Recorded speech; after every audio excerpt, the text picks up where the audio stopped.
This video will be on section 5.3, which is on linear applications. So this section is completely focused on word problems involving linear equations. All right, so I like to mention the main idea when we get to word problem sections. We kind of talked about it before in section 5.1, but the main idea with linear equations is that the slope gives you something with how a quantity is changing compared to something else. And many of the problems, even in real life, are modeled by linear equations. But really what we're going to focus on is just getting ourselves familiar with reading a question, seeing that it makes sense that it's a linear equation because there's a slope quantity in it, and then working with the problems. And you can pause and read this if you like. But the main point I want to talk about here, because we have been dealing with word problems, is what the y-intercept represents. The y-intercept represents the initial or the starting amount, which is often given to you.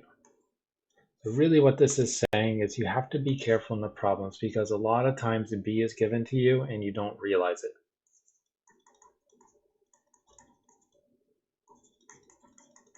Not in every word problem, so I won't promise you that, but b is given a lot of times in the word problems, and that just makes your life easier if you can tell that it's in the problem.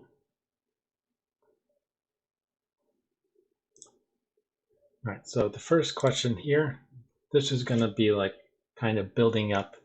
The first one is going to be one where we're given the slope and the intercept right away in the problem.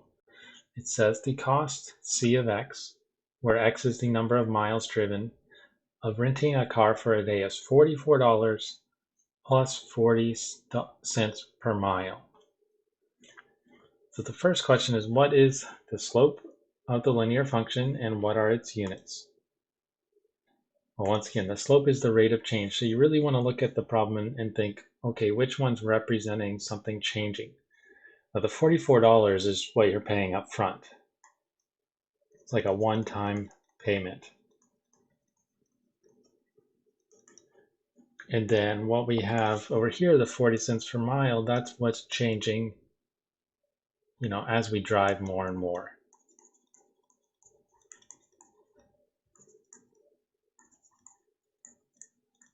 And so if you drive 20 miles, that would be what, $8 that you'd have to pay, but you'd still only pay that $44 initially on top of the $8. So exactly what we talked about before, the slope is comparing when two things are changing, so it's the 40 cents.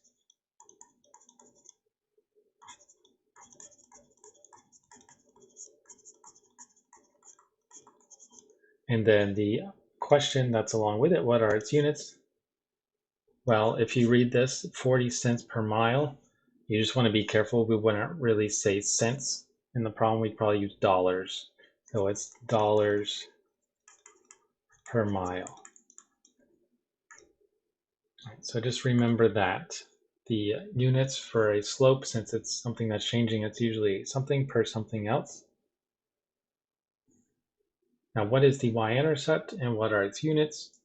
The y-intercept is that initial one-time payment. You're paying that $44 at the beginning, like I mentioned up here. Y-intercept represents the initial amount. So it's the 44, or as a coordinate pair, 0, 44 is the y-intercept. And its units, just kind of read the problem. What are you doing? You're paying $44. So its units are just dollars. Right? It's not something that's changing, it's just some flat quantity.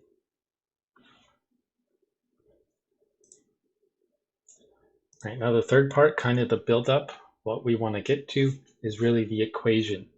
What is the equation of the linear function c of x? Right, so this is telling you this is going to be important when you use the homework, use c of x instead of y.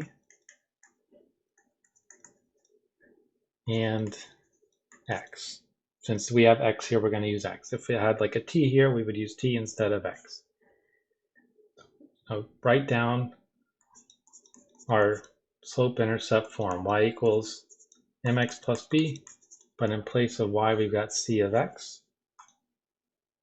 Now realize that the parts a and b were pointing out what is m and what is b. M was 0.40 from part A, and B was 44 from part B. We're just going to do exactly what we did in the last section. After you get the slope and the intercept, when you have the B, you're going to plug them right in. And our equation is c of x equals 0.40x plus 44. And so that's the equation, how much it would cost you to drive X miles on this rental. And honestly, about half the problems in the homework in this section, you might have to do a little extra. Maybe it asks like, how much would you pay? If you drove 100 miles, you'd plug in X equals 100. But there's not much else to a lot of the problems.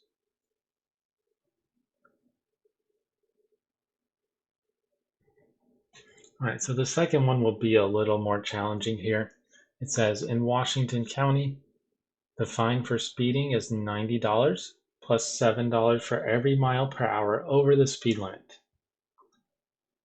All right, so think about, kind of comparing what we're going to talk about, the slope and the intercept. The $90 is the flat rate, so this is B. And then you get the slope, which is the $7 for every mile per hour over the speed limit. The over the speed limit part is important. Of course, if you're going the speed limit, you should not get a speeding ticket.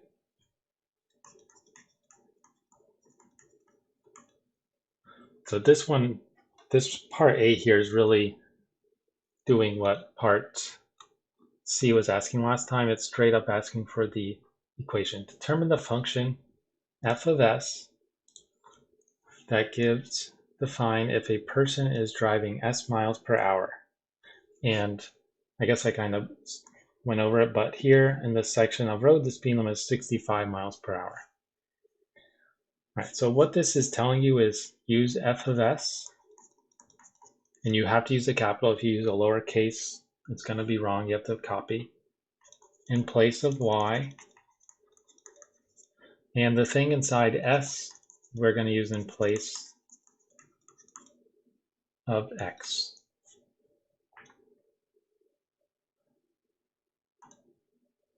All right, so once again, we pretty much have b.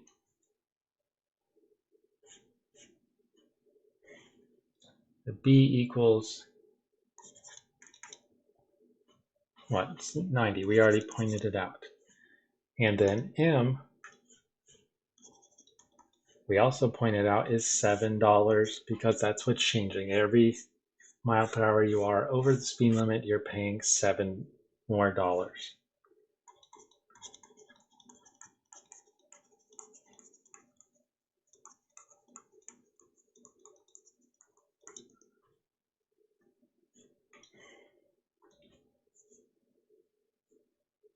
right, so there's going to be a slight trick in this problem, but I'm going to start by f of x being y equals mx plus b, but we have s instead of b.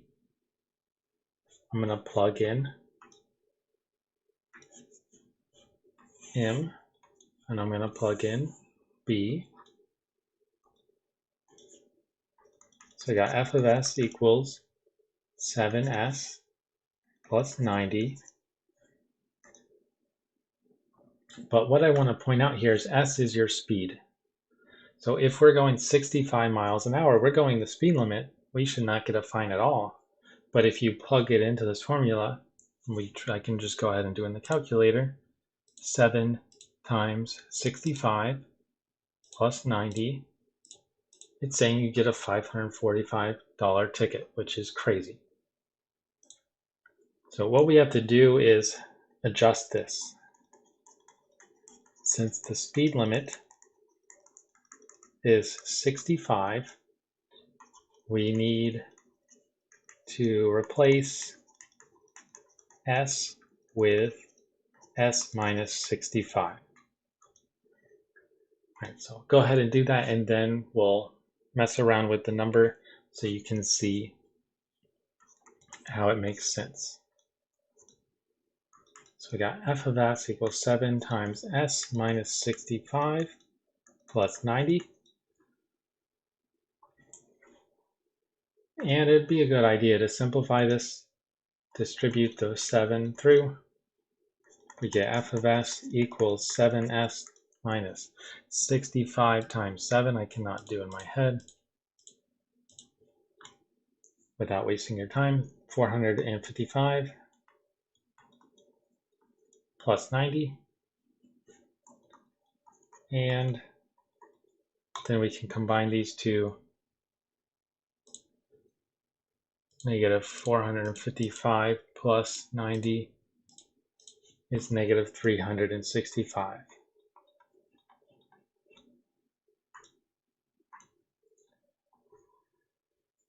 All right.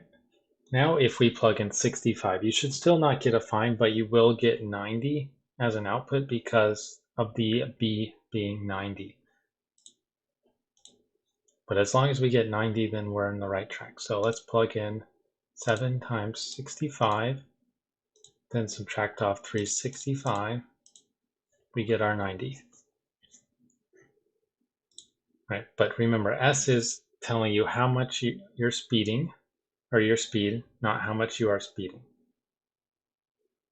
Okay, so we'll work it with the next part so it makes more sense.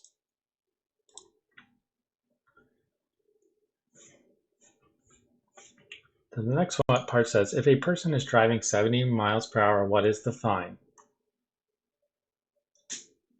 Well, they're going over the speed limit, but really S is the speed. So just plug in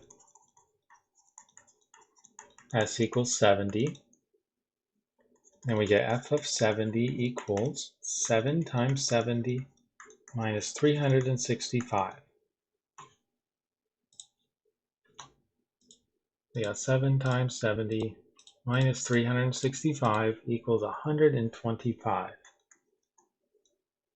The fine is $125.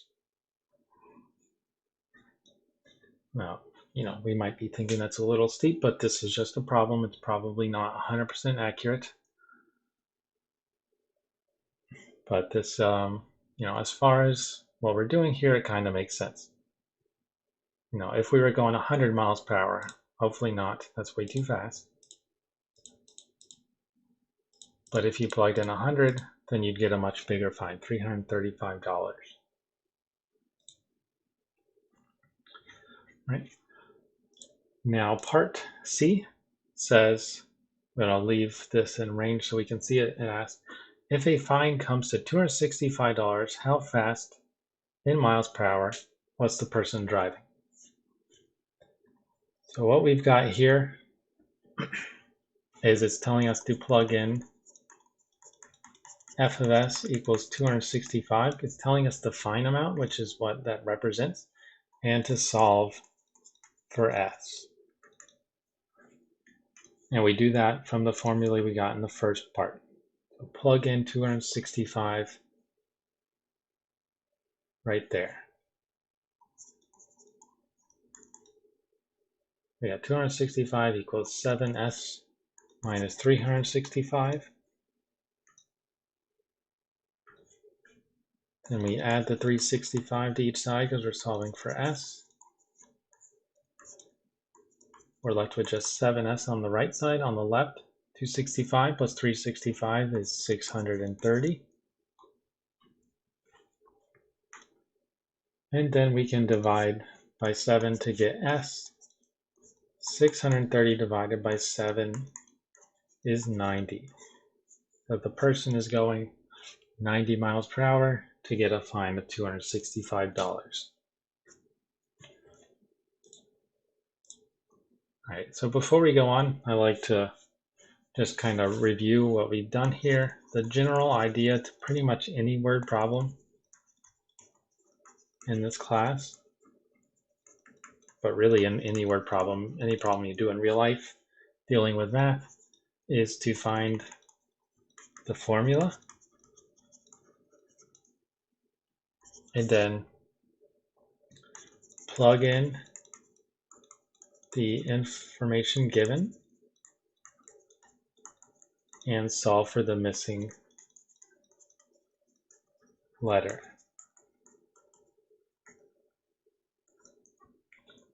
Right, so for this first part, we have, our missing letters are f of s and s. The first one here, we wanted to plug in s and get f of s. The second one, we wanted to plug in for f of s and get s. That's how these all work. The hard part should always be getting the formula. These parts should be the easier parts. Right, so number 3 here, this one has a similar nature to it from a problem we did in the video in 5.1. It says the population of a small town in Central Florida has shown a linear decline in the years from 1990 to 2001. In 1990, the population was 36,600 people, and in 2001, it was 30,330.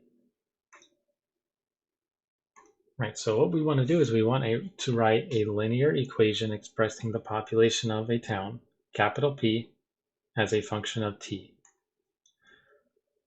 And t is the number of years since 1990.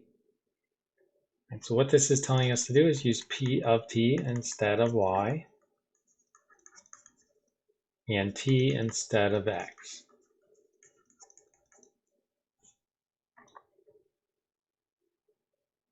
Now, one thing that's super important about what they tell you about t here is it's the number of years since 1990. So 1990 is when t equals 0. Now, if you remember from the previous section, what we want to do is write these as ordered pairs.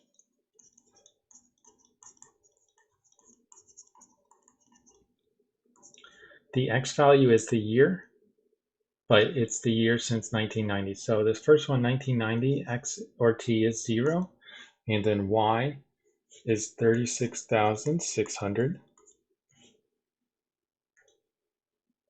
And then we want to do the same thing for the other one. 2001 is 11 years since 1990, so x or t is 11, and then y or p of t is 30,330.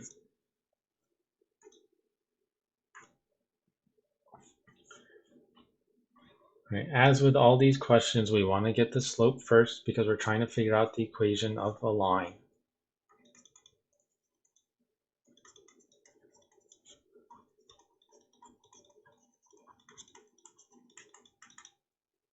We got m equals y2 minus y1 over x2 minus x1. y2 is 30,330 minus y1, 36,600 over x2 is 11 minus x1, which is 0. Simplify this. Or at least the bottom is easy to do right away. 11 minus 0 is 11. The top, we got 30,330 minus 36,600 is negative 6,270. And usually these work out to nice numbers, so let's divide it by 11. And we get negative 570. Right. Now this problem is not asking us what this means in words, but in words it's saying that the town is losing 570 population per year. And then the other thing that I mentioned at the very beginning of this section is very often in word problems you're given B, and we are here. B is the y value and x is 0. So B, the y-intercept is 36,600. Since we are given B, we can just use slope-intercept form.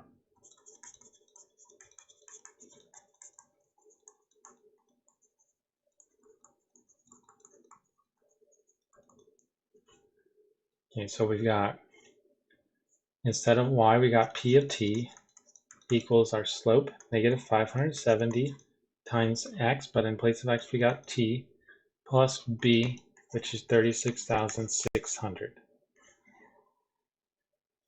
And that is our population.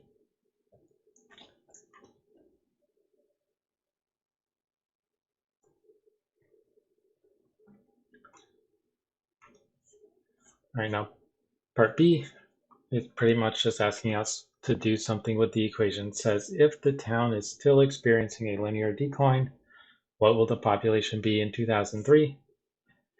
The only thing you want to be careful on is plugging in the correct number. Right.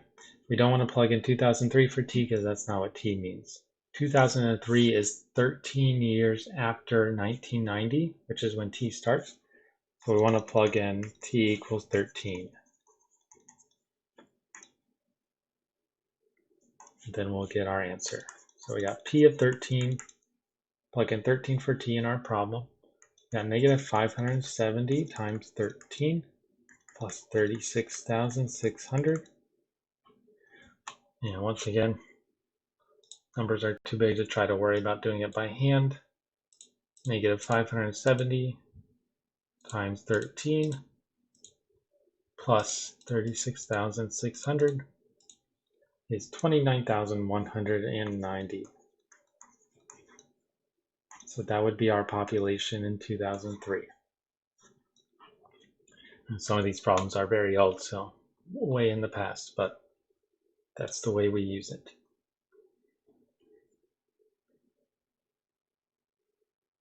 All right, so the last one here, this is going to be the one example where we're not given B in a word problem, but you'll actually see it's the most familiar to the problems we did last section.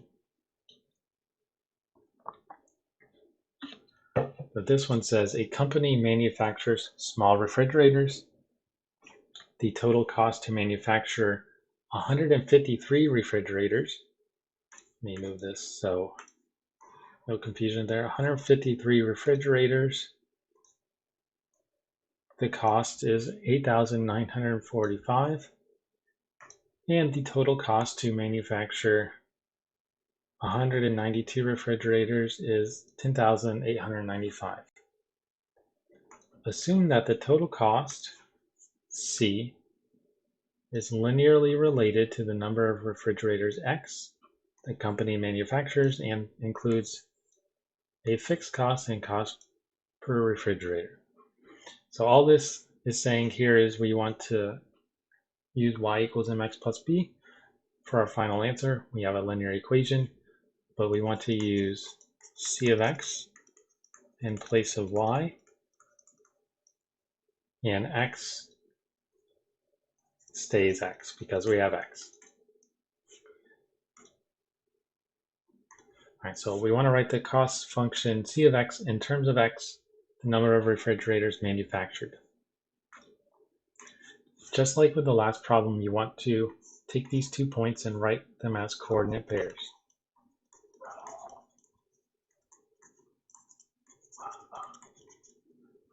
So our x value, the number of refrigerators for this first one is 153, and the cost is 8,945. Then for the other one, the number of refrigerators, x is 192, and the cost is 10,895.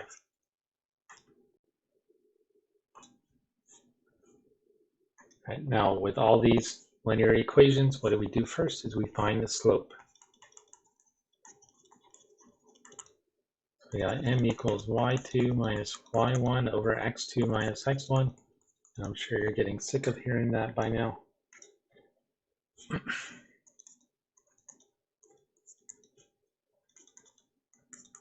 Let's go ahead and plug it in. y2 is 10,895, y1 is 8,945, x2 is 192, and x1 is 153.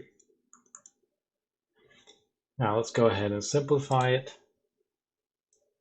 So at the top we got 10,895 minus 8,945 is 1,950, divided by the bottom, 192 minus 153 is 39. And now if we divide the 1,950 divided by 39, we get 50.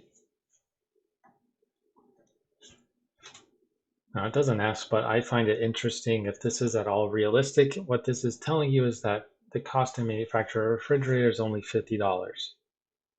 Pretty cheap compared to how much they cost. All right, but we found the slope m.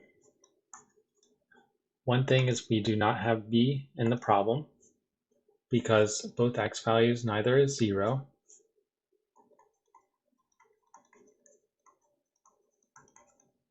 So we're going to use point slope form.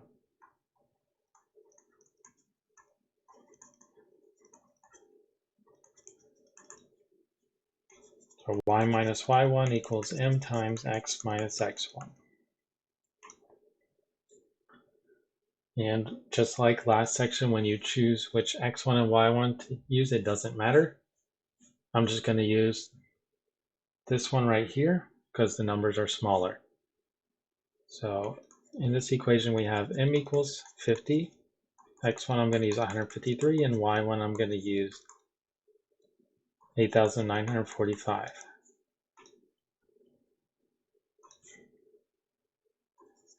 I got Y minus 8,945 equals 50 times X minus 153.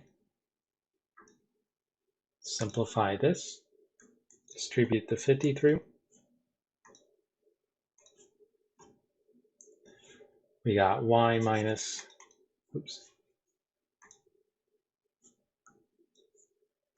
8,945 equals 50 times X minus 50 times 153. Let's just see what that is. 7,650. And we know we want to solve for X. So add the 8,945, or sorry, solve for Y to each side. So we got Y equals 50X, and then negative 7,650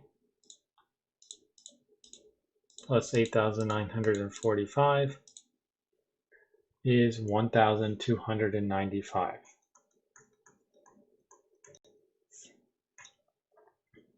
Right, so that's our final answer for part A, but I'm going to rewrite it up here with C of X. So C of X equals 50X plus 1,295.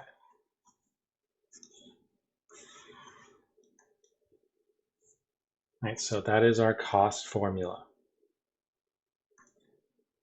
Part B asks, what is the cost to manufacture 210 refrigerators?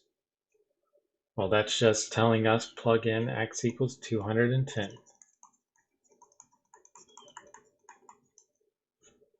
We got C of 210 equals 50 times 210, because that's what X represents, the number of refrigerators, plus 1,295.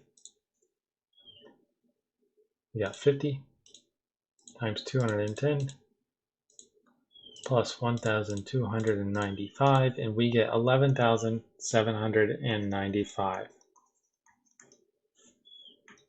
That is the cost to produce 210 refrigerators.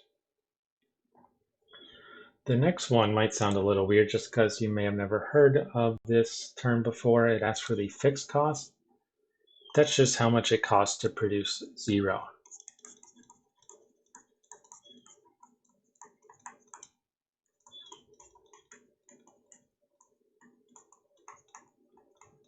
Or better yet, what do we get when we plug in x equals 0?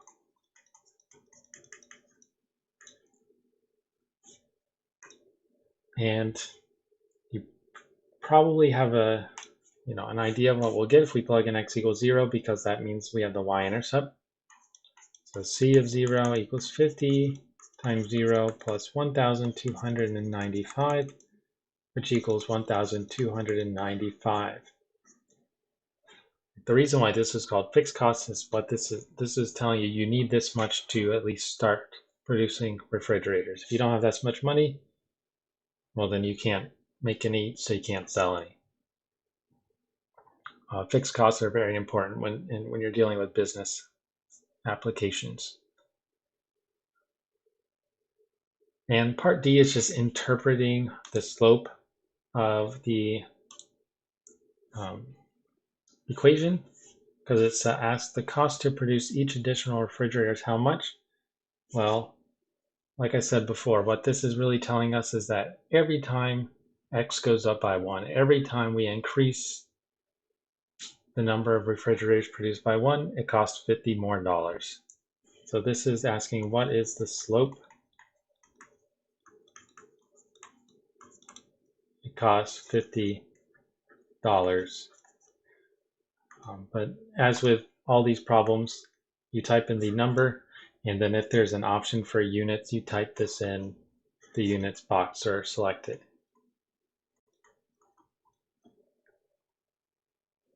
But as far as the word problems go, this should get you on the right track. I will also say that every single word problem has a video attached to it.